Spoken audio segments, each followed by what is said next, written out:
പിതാവേ, ക്രിസ്തുനാമത്തെ മരണവും ഉയർപ്പും ഓർത്തുകൊണ്ട് നിത്യജീവനരുന്ന അപ്പവും നിത്യരക്ഷ നൽകുന്ന പാനപാത്രവും ഞങ്ങൾ അങ്ങേക്ക് അർപ്പിക്കുന്നു. അങ്ങയുടെ തിരുമുമ്പിൽ നിൽക്കുന്നതിനും അങ്ങയെ പരിചരിക്കുന്നതിനും അർഹരാക്കി തീർത്തതിന് ഞങ്ങൾ നന്ദി പറയുന്നു. ഏറ്റവും താഴ്മയോടെ ഞങ്ങൾ അപേക്ഷിക്കുന്നു. ക്രിസ്തുവിന്റെ തിരുശരീരവും തിരുരക്തവും സ്വീകരിക്കുന്ന ഞങ്ങളെ പരിശുദ്ധാത്മാവ് ഏകീകരിക്കുമാറാകട്ടെ.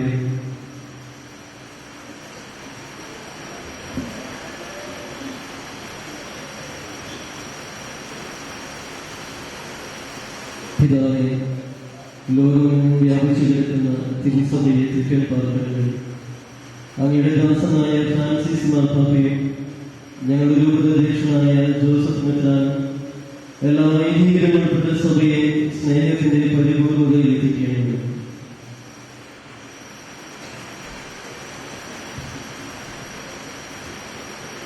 ഉയർക്കുമെന്ന പ്രത്യാശയോടെ ലഭ്യമുള്ള ഞങ്ങളുടെ സഹോദരിമാരെ മരണമടഞ്ഞ സഭരെ അങ്ങ് ഓർക്കേണമേ. അങ്ങയുടെ ദേശവുമയമായ തിരുമുഖം ദർശിക്കുവാൻ അവർക്ക് ഭാഗ്യമരുളണം. ഈ ദാസരായ ഞങ്ങളെയും കടാക്ഷിക്കണമേ.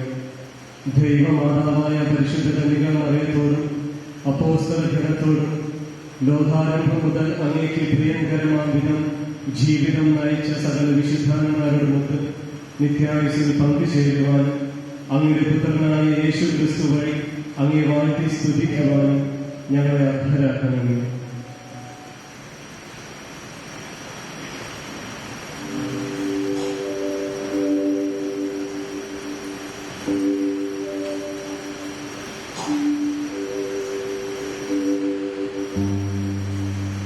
സർവേശ്വര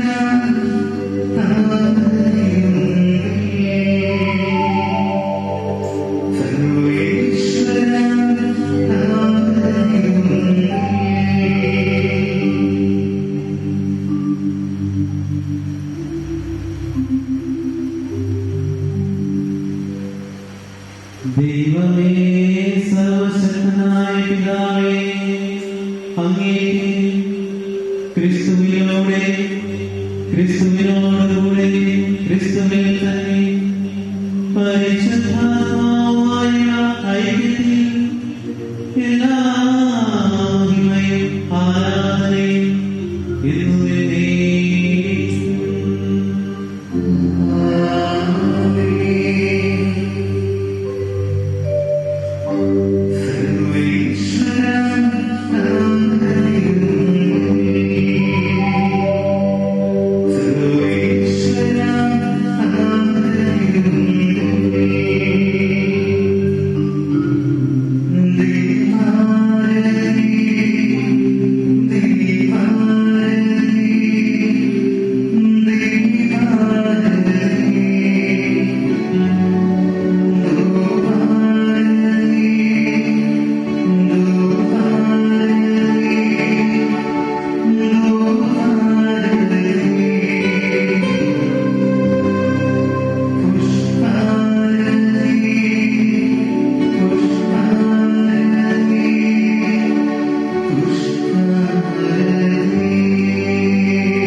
കർത്താവേ, പഠിപ്പിച്ച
കർത്താവേ, എല്ലാ തിന്മകളിൽ നിന്ന് ഞങ്ങളെ മോചിപ്പിക്കണമേ.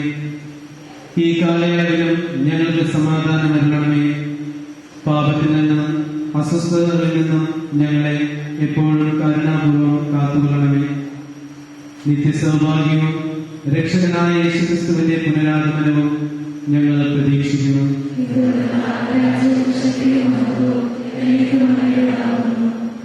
അന്ത്യദാനമായി സമാധാനം നിങ്ങൾക്ക് നൽകുന്നു. എന്റെ സമാധാനം നിങ്ങൾക്ക് ഞാൻ തരുന്നു എന്ന് കർത്താവായ യേശുക്രിസ്തുവേ അങ്ങ് അപ്പോസ്തലന്മാരോട് അരുളി ചെയ്തുവല്ലോ. ഞങ്ങളുടെ പാപങ്ങൾ പരിഗണിക്കാതെ അങ്ങേ തിരുസഭയുടെ വിശ്വാസത്തിൽ പാർത്ത് അങ്ങയുടെ തിരുവനന്തപുരത്തവണ്ണം തിരുസഭയ്ക്ക് സമാധാനവും ഐക്യവും കൽപ്പിച്ചു തരികയാൽ എന്നും ജീവിച്ചു വാഴുന്ന അങ്ങ് ഞങ്ങളുടെ പ്രാർത്ഥന കേട്ടുകൊള്ളണമേ. കർത്താവിന്റെ സമാധാനം നിങ്ങളോടുകൂടെ എപ്പോഴും ഉണ്ടായിരിക്കട്ടെ. നമുക്ക് പരസ്പരം സമാധാനം ആശംസിക്കാം.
ബഹുമാനപ്പെട്ടവരെ, പരിശുദ്ധ ദിനകാര്യം ജീവിക്കുന്ന സമയമാണ്.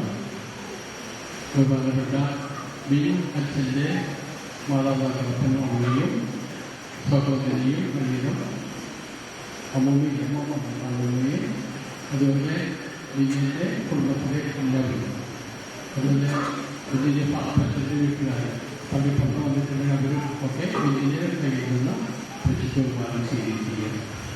ബാക്കിയുള്ളവർക്ക് നവവൈദിക പരിശുദ്ധ കുർബാന എഴുതിച്ചു പോകുന്ന എല്ലാവരും പ്രാർത്ഥിക്കുകയാണ്.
സമാധാന പ്രാർത്ഥനയ്ക്കായി എല്ലാവരും എഴുതുന്നു.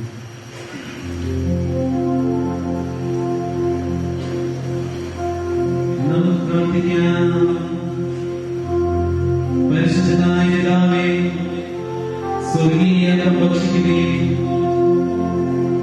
പുതിയ നിയമത്തിലെ പാനപാത്രത്തിൽ നിന്ന് കുടിക്കുകയും ചെയ്ത് ആനന്ദഭരിതനാകുവാൻ എനിക്ക് വരമണിയും വിശ്വസ്തതാപൂർവം അങ്ങേ സേവനം ചെയ്യുവാനും ധീരതയോടും ഭക്തിയോടും കൂടി മനുഷ്യരക്ഷയ്ക്ക് വേണ്ടി ജീവിതം ആർജിക്കുവാനും എന്നെ സഹായിക്കണമേ. കർത്താവായ ക്രിസ്തു വഴി ഞങ്ങൾ സമർപ്പിക്കുന്ന പ്രാർത്ഥന കേട്ടരുളേണമേ.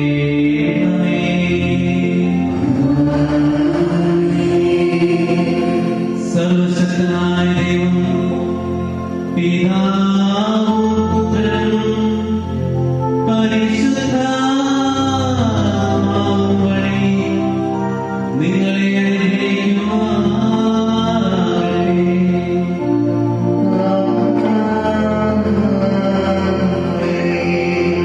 ക്രിസ്തുവിന്റെ സ്നേഹത്തിലും സമാധാനത്തിലും പോകുകയും ദിവ്യതയെ സമാപിച്ചു.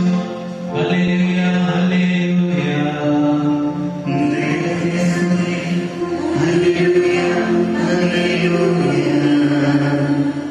സ്നേഹമുള്ളവരെ, ബഹുമാനം വൈകിയും ഒന്നേ പറയാറുണ്ട്. This is the Lord has made for us. It is yours and to God. ദൈവം നമുക്കായി ഒരുക്കിയ ദിനമാണ്. നമുക്ക് സന്തോഷിക്കാം, നമുക്ക് ആനന്ദിക്കാം എന്ന് എനിക്ക് പറയുവാനുള്ളത്. നമ്മുടെ കൂടെ വലിയ ബഹുമാനപ്പെട്ട ജോൺ പ്രാർത്ഥിക്കുന്നുണ്ട്, വലിയ ബഹുമാനപ്പെട്ട പങ്കേറ്റനുണ്ട്, വലിയ ബഹുമാനപ്പെട്ട രൂപതയുടെ കോർപ്പറേറ്റർ തെജിയക്കനുണ്ട്. ബിജോ ഇവിടെ ഒരു മകനാണ്, തെജിയക്കിന് ഇവിടെ ഒരു മകനാണ്. ഓസോച്ചനുണ്ട്, ഡോൺ ബോസ്കോ ഡയറക്ടർ ഷാജു അച്ഛനുണ്ട്, പെൻസിലെ ഡയറക്ടർ, ഞങ്ങളുടെയൊക്കെ മധ്യഗുരുവായ ജോസഫ് ഓസ്ട്രേലിയൻസിലിരിക്കുന്നത്. ഒത്തിരി പേര് ഒക്കെ ഒരുപാട് സന്തോഷമുണ്ട്. ഇതിലൊക്കെ വിജയാർപ്പണം വന്നല്ലോ എന്നത്. ഈ ദിവസങ്ങളിൽ ഇതിനൊക്കെ കണ്ടത് ഈ നവമാറ്റന്മാരെ പേടിപ്പിക്കുന്നുണ്ട്. ഭയങ്കരമാണ്. ഒരുപാട് ഞാൻ ഇത് എനിക്കെന്നോട് പറയാൻ ഒരു പേടിക്കണം. ബ്യൂട്ടിയില്ല, സന്തോഷിക്കുക, ഒന്നും പേടിക്കാൻ. കാരണമാണ് നിങ്ങളെ വിളിച്ചിട്ടുള്ളത് വിജിതയും ഈ അല്ലെങ്കിൽ മറ്റാറ് വഴി വിളിച്ചിട്ടുണ്ടെങ്കിൽ വിളിച്ചവൻ വിശ്വസ്തനാണ്. ദൈവം നമ്മുടെ കാര്യം നോക്കിക്കോളും. ഞാനും പരിശീലനത്തിലൊക്കെ ഞങ്ങൾ ഏതാണ്ട് പരീക്ഷ അവസാനിക്കാറുണ്ട്. അപ്പോൾ മനസ്സിൽ തുറന്ന് പറയാൻ സാധിക്കും, നിങ്ങൾക്ക് ഒരു വ്യക്തിക്ക് കിട്ടാവുന്ന ഏറ്റവും വലിയ ഭാഗ്യമാണ് വിശുദ്ധ പൗരോഹിത്യം. ഒരു സംശയമില്ല, വിശുദ്ധ പൗരോഹിത്യമാണ്. സന്തോഷിക്കാനും ആഗ്രഹിക്കാം അവരുണ്ട്. ഒന്നും പേടിക്കാം. ജീവിതത്തിൽ ഞങ്ങളുള്ളതാണ്. മല പോലെ, കൊടുങ്കാറ്റ് പോലെ, വലിയ കാറ്റ് പോലെ പ്രതിസന്ധികൾ അതിനെ അടുത്തു വരും. എല്ലാം വെറുതെ ഒരു തെറ്റിയുടെ കാറ്റ് പോലെ കൊണ്ടുപോവുകയും ചെയ്യും. കാരണം എന്താണ്? The Lord Jesus is with me. The Lord Jesus is with us. Isho നമ്മുടെ കൂടെയുണ്ട്. ഈശോയാണ് നമ്മെ വിളിച്ചിട്ടുള്ളത്. അത് നോക്കും, കർത്താവ് നോക്കിക്കോളും. ഞാനതാണ് ഞങ്ങൾക്ക് ഒക്കെ പോകേണ്ടത്. പിന്നെ ഈ നവവൈദിക വിജയത്തിനോടും നവവൈദികനോടും എനിക്ക് ഒരു ഒറ്റമൂലി പറഞ്ഞു കൊടുക്കുവാനുണ്ട്. ആ ഒറ്റമൂലി പ്രയോഗം ഉണ്ടെങ്കിൽ പൗരോഹിത്യം ഒരിക്കലും പരാജയപ്പെടുകയില്ല. ഒറ്റമൂലി എന്താണെന്ന് അറിയാം. ബലി അർപ്പിക്കുമ്പോൾ, എല്ലാ ദിവസവും ബലി അർപ്പിക്കുമ്പോൾ പിന്നത്തെ 24 മണിക്കൂർ ഒറ്റ ജനം മാത്രമേ കാണുള്ളൂ. ഞാൻ നാളെ ബലി അർപ്പിക്കേണ്ടവരാണ്. ഞാൻ നാളെ ബലി അർപ്പിക്കേണ്ടവരാണ്. ഒരു പ്രാവശ്യം അർപ്പിച്ചു കഴിഞ്ഞാൽ മനസ്സിൽ ഒരിക്കലും മാഞ്ഞു പോകാത്ത എന്നും നിലനിൽക്കുന്ന ചിന്ത ഇത് മാത്രമല്ല, നാളെ ബലി അർപ്പിക്കണം. ചെറുതേരി കണക്കില്ല, ഇനി ഞാനൊരു ബലി അർപ്പിക്കാൻ വരുമോ ഇല്ലയോ എന്ന് പറഞ്ഞാൽ ഈ ബലികളൊക്കെ പോകും. ഇനി മറ്റൊരു ബലി അർപ്പിക്കാൻ നാളെ വരുമോ ഇല്ലയോ എന്ന് പറഞ്ഞു പോകുന്നത്. പ്രിയപ്പെട്ടവരെ, ഈ ഒരു ഒറ്റബലി ഒരു പുരോഹിതന്റെ മനസ്സിൽ ഉണ്ടെങ്കിൽ തീർച്ചയായിട്ടും ആ പൗരോഹിത ജീവിതം പൂർണ്ണമായും വിജയമായിരിക്കും. അതൊന്നും ഞാൻ പറയുന്നത് ഒരിക്കലും പേടിക്കില്ല, ധൈര്യമായിരിക്കുന്നത് ബി ഗ്ലാഡ് ആൻഡ് ജോയ് എന്ന് പറയുക. നമുക്ക് വീട്ടിൽ പറയുന്നില്ല, നമ്മുടെ ഇടവകളുടെ ഭാഗമായിട്ട് ജോസ് ചക്ക എഞ്ചിനീയർ ജോസ് ചക്ക നൽകുന്ന വാക്ക് ഒരു ആശംസ പറയണം. അതിനേറ്റവും വലിയ എല്ലാവർക്കും നന്ദി. ബഹുമാനപ്പെട്ട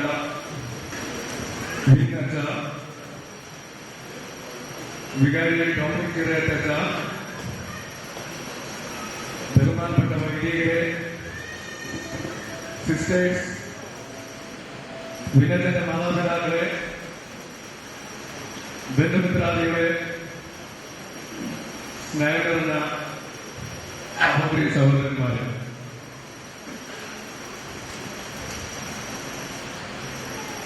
ഞാൻ ഇന്നലെ ചെറുപുഷ്പം എന്ന വാരിക പെട്ടെന്ന് മറിച്ച് നോക്കുമ്പോഴുണ്ടായ ഒരു കാര്യമാണ് ഒരു മിനിറ്റ് കൊണ്ട് പറയാൻ പോകുന്നത്. ഒരു പൗരോഹിത്യം എന്താണെന്നുള്ളത് ആ ഒറ്റ സെന്റൻസിൽ തന്നെ അതിന്റെ മഹത്വം എന്താണെന്ന് നമുക്ക് മനസ്സിലാവും. സ്വർഗത്തിൽ മാലാഖമാരെക്കാളും ദൈവദൂതന്മാരെക്കാളും ഒക്കെ മുൻപിലാണ് ഒരു പുരോഹിതന്റെ സ്ഥാനം എന്നുള്ളതാണ് ഞാൻ വായിച്ചത്. ഈ ഒറ്റ വാക്യം തന്നെ നമുക്ക് മനസ്സിലാവും ഒരു പുരോഹിതന്റെ സ്ഥാനം എത്ര വരെയുണ്ട്.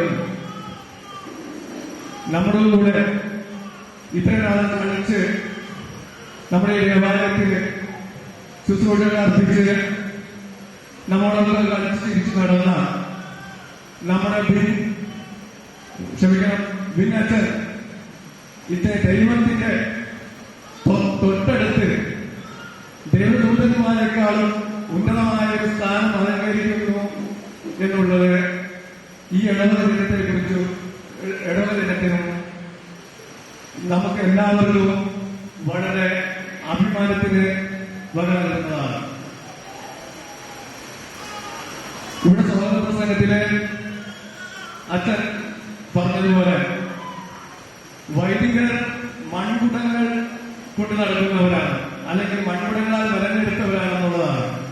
നമ്മുടെ വിപ്രതരെ കഴിഞ്ഞ 12 വർഷമായി ഇതിന്റെ ഒരുക്കത്തിലായിരുന്നു, ഈ മൺകുട നിർമ്മാണത്തിലായിരുന്നു.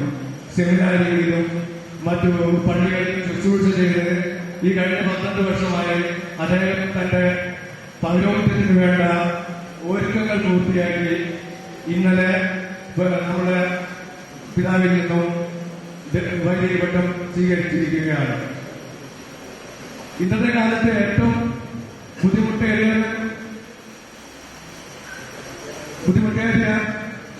ബുദ്ധിമുട്ടാണ് ഒരു വൈദികൻ എന്ന നിലയിൽ സേവനം ചെയ്യുക എന്നുള്ളത്.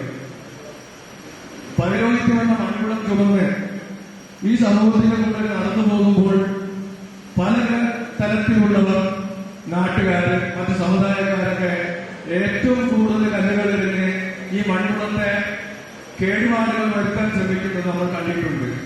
മറ്റുള്ളവർ കൊണ്ടുപോകുന്ന മൺകുടങ്ങൾക്ക് വലിയ കുഴപ്പങ്ങളില്ല. പക്ഷെ ഒരു വൈദികൻ കൊണ്ട് നടക്കുന്ന ഒരു മൺകുടത്തിന് അവരെ മുട്ടാതെ വളരെ ശ്രമിച്ചു നടക്കുമ്പോഴും വളരെയധികം ആളുകൾ അതിന് കല്ലെറിയാനുള്ള പ്രവണത നമ്മൾ കണ്ടുവരുന്നുണ്ട്. അതിൽ നിന്നൊക്കെ മാറി വളരെ മനോഹരമായി ആ മൺകുടത്തിന്റെ പോറലുകളൊക്കെ പരിഹരിച്ച് നല്ലൊരു വൈദികനായി സഭയ്ക്കും നമ്മുടെ നാടിനും നമുക്കുമൊക്കെ സേവനം ചെയ്യുവാൻ, നമുക്ക് അവർക്ക് വേണ്ടി ചെയ്യുവാൻ കഴിയുക നല്ല പ്രാർത്ഥനയാണ്. നമുക്ക് സമയം കിട്ടുമ്പോഴൊക്കെ ഞാൻ പറയുകയാണ്, എല്ലാവരും നമ്മുടെ ഭിന്നച്ചന് വേണ്ടി നിങ്ങളുടെ എല്ലാ ദിവസത്തെ പ്രാർത്ഥനയിലും നിങ്ങളിവിടെ ചൊവ്വാഴ്ച സമാരംഭത്തിൽ നമ്മൾ പങ്കെടുക്കുമ്പോൾ നമ്മൾ നിങ്ങളുടെ ഭിന്നച്ചൻ നമുക്ക് ചെയ്യാവുന്നത് അദ്ദേഹത്തിന് വേണ്ടി നന്നായിട്ട് പ്രാർത്ഥിക്കുക. ദൈവം തന്നെ മൺകുടത്തിന് പോകാതെ തന്റെ പൗരോഹിത്യത്തിൽ തുടർന്നു പോകാനുള്ള എല്ലാ കൃപയും നൽകണമെന്നാണ് നമ്മൾ പ്രാർത്ഥിക്കേണ്ടത്.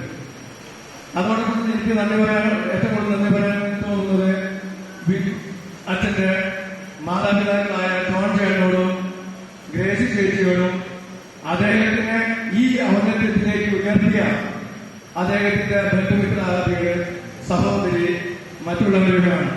അതോടൊപ്പം തന്നെ കടത്തിൽ കുടുംബാംഗങ്ങളുണ്ട്, കുരിശിക്കൽ കുടുംബാംഗങ്ങളൊക്കെ ഉണ്ട്.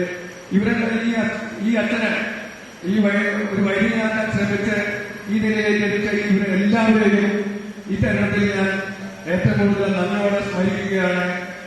അവരുടെ ഈ ത്യാഗത്തിന് ദൈവം നല്ല വില നൽകട്ടെ എന്ന് ഞാൻ പ്രാർത്ഥിക്കുകയാണ്. പ്രത്യേകിച്ചും ജോൺ ചേട്ടനും ഗ്രേസി ചേച്ചിയെയും ഞാൻ പ്രത്യേകം ദൈവത്തിന് സമർപ്പിക്കുന്നു. അവരുടെ ഏക മകന് നമ്മുടെ സഭയ്ക്കും നമ്മുടെ ഇടവകയ്ക്കും സേവനത്തിനായി നൽകിയതിന് നമ്മൾ അവരോട് വളരെയധികം കടപ്പെട്ടിരിക്കുന്നു. ഈ ഇടവകക്കാരുടെ പേരിൽ ഞാൻ ജോൺ ചേട്ടനും ഗ്രേസി ചേച്ചിക്കും മറ്റു കുടുംബാംഗങ്ങൾക്കും നിങ്ങളുടെ എല്ലാവരുടെയും പേരിൽ നന്ദി പറയുകയാണ്. അപ്പൊ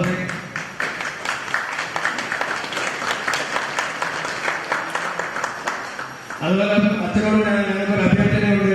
ഇത്രമാത്രം ദൈവത്തോട് അടുത്തിരിക്കുന്ന അച്ഛൻ ഞങ്ങൾ പ്രാർത്ഥനകളിൽ നമ്മളുടെ ഈ തീർത്ഥാടന കേന്ദ്രത്തെയും ഈ ഇടവക ജനതയെയും ഇവിടെ കൂടിയിരിക്കുന്ന എല്ലാവർക്കും വേണ്ടി പ്രത്യേകം പ്രാർത്ഥിക്കണം എന്ന് ഞാൻ അങ്ങോട്ട് ആവശ്യപ്പെടുകയാണ്. അച്ഛൻ പ്രാർത്ഥിക്കണം എനിക്ക് ഉറപ്പാണ്. ഞങ്ങളുടെ എല്ലാ ദിവസവും പ്രാർത്ഥനയിലും അച്ഛന് വേണ്ടി ഞങ്ങൾ പ്രാർത്ഥിക്കും. നല്ലൊരു വൈദികനായി സഭയ്ക്കും സമൂഹത്തിനും ഈ ഇടവകയ്ക്കും അനുഗ്രഹമായി അച്ഛൻ തീരട്ടെ എന്ന് പ്രാർത്ഥിച്ചുകൊണ്ടും അച്ഛന്റെ ശിഷ്ടകാല ജീവിതത്തിന് എല്ലാ ആശംസകളും നേർന്നുകൊണ്ട് ഇടവക്കാരുടെ പേരിൽ എല്ലാവരുടെ മരണങ്ങളും നൽകി ഞാനെന്റെ വാക്കുകൾ ചുരുക്കുന്നു. നന്ദി.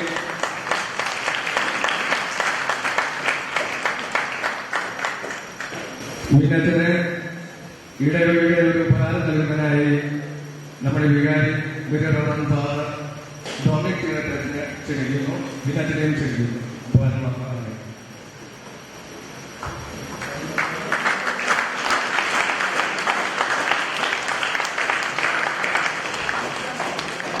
ഇടവകയുടെ സമാനമായിട്ട് ഞാൻ ഇല്ലത്തിൽ കൊടുക്കുന്നത് എന്താണെന്ന് അറിയാമോ?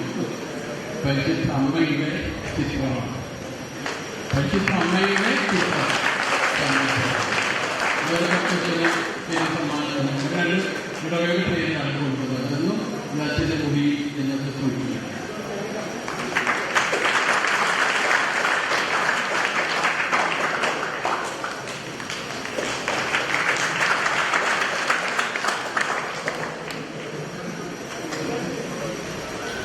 സ്നേഹമുള്ള വികാരിച്ച കൊച്ചിച്ച, പ്രിയമുള്ള വൈദിക ശ്രേഷ്ഠരെ, സ്നേഹമുള്ള സിസ്റ്റേഴ്സ്, സഹോദരി സഹോദരന്മാരെ, എൻ്റെ പപ്പാവാണ്, എൻ്റെ തലവന്നി, എൻ്റെ കൂടെ പഠിച്ച എൻ്റെ കൂട്ടുകാർ, എൻ്റെ ഇടവജനങ്ങൾ, ധ്യാനത്തിന് ചെന്ന മുതൽ നിങ്ങളോട് ധ്യാനഗുരു പറഞ്ഞിരിക്കുകയാണ്. നന്ദി എഴുതുവാനായിട്ട് നിങ്ങളുടെ കൊച്ചുനാളിലുണ്ടായ സംഭവങ്ങൾ ഓരോന്നും ഓർത്തെടുത്തുകൊണ്ട് അതിൽ നിന്ന് നന്ദി എഴുതാനാണ് പറഞ്ഞത്. എഴുതി തുടങ്ങിയപ്പോൾ കുറച്ചൊന്നുമല്ല, 5ാം ക്ലാസ് എഴുതിയപ്പോൾ തന്നെ ഒരു 150ഓളം സംഭവങ്ങൾ എഴുതി വെക്കാൻ സാധിച്ചു. പിന്നീട് അങ്ങോട്ട് എഴുതാൻ തുടങ്ങിയപ്പോൾ 150 നിൽക്കില്ല, 200 നിൽക്കില്ല. അങ്ങനെ നിൽക്കാത്തത് കാരണം കൊണ്ട് പിന്നെ ആ എഴുത്ത് നിർത്തി പിന്നെ നന്ദി എഴുതാൻ തുടങ്ങി. അതുകൊണ്ട് തന്നെ ഒരുപാട് പേര് നഷ്ടമായി പോയുള്ളൂ. നന്ദിയിൽ ആരെങ്കിലും ഉൾച്ചേരാനായിട്ട് അവർക്ക് നന്ദി പറയാൻ വിട്ടുപോയിട്ടുണ്ടെങ്കിൽ ആദ്യം തന്നെ ക്ഷമ ചോദിക്കുകയാണ്. ഏറ്റവും ആദ്യം തന്നെ അയോഗ്യനായിരുന്നിട്ടും അവർണ്ണനീയമായ പൗരോഹിത്യങ്ങളുടെ ദാനം നൽകിയ ദൈവത്തിന് പിതാവിന്റെ മുമ്പിൽ നന്ദിയോടെ ഞാൻ കുമ്പിടുന്നു. കയ്യെഴുത്ത് ശുശ്രൂഷയിലൂടെ പൗരോഹിത്യത്തിലേക്ക് അഭിമന്യ ജോസഫ് കാരിക്കശ്ശേരി പിതാവ് എന്നെ ഉയർത്തി. പിതാവിന് എന്റെ ഹൃദയംഗമമായ നന്ദി ഞാൻ അർപ്പിക്കുന്നു. ഇന്നലെ കയ്യെഴുത്ത് ശുശ്രൂഷയ്ക്ക് മുന്നത്തെ ആ ദിവസം, അതായത് വെള്ളിയാഴ്ച, പിതാവ് ഒരു ദിവസം മുഴുവനായി ഞങ്ങൾക്ക് നവവൈദികർക്ക് വേണ്ടി പ്രാർത്ഥിക്കുകയായിരുന്നു എന്നറിഞ്ഞു.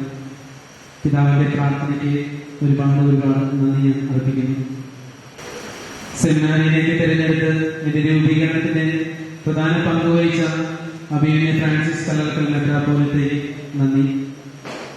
എന്റെ വിഭാഗ അംഗവും എന്റെ സെമിനാരി ജീവിത കാലഘട്ടങ്ങളിൽ എനിക്ക് പൈതൃകമായ സ്നേഹം നൽകിയ കോഴിക്കോട് രൂപത മെത്രാൻ അഭിമന്യ വർഗീസ് ചക്കാലക്കൽ പിതാവിനെ ഒരായിരം നന്ദി. ഇന്ന് ഇവിടെ ഇത്രയും സന്നിഹിതരായിട്ടുള്ള എല്ലാ വൈദികർക്കും അവരുടെ പ്രാർത്ഥനയ്ക്കും ഈ ബലിയിൽ വന്ന് പങ്കെടുക്കുവാൻ കാണിച്ച സന്മനസ്സിന് ഒരായിരം നന്ദി ഞാൻ അർപ്പിക്കുന്നു. എന്റെ ദൈവവിളിയെ കൂടുതലായി പരിപോഷിപ്പിക്കുകയും ആഴപ്പെടുത്തുകയും ചെയ്ത എന്റെ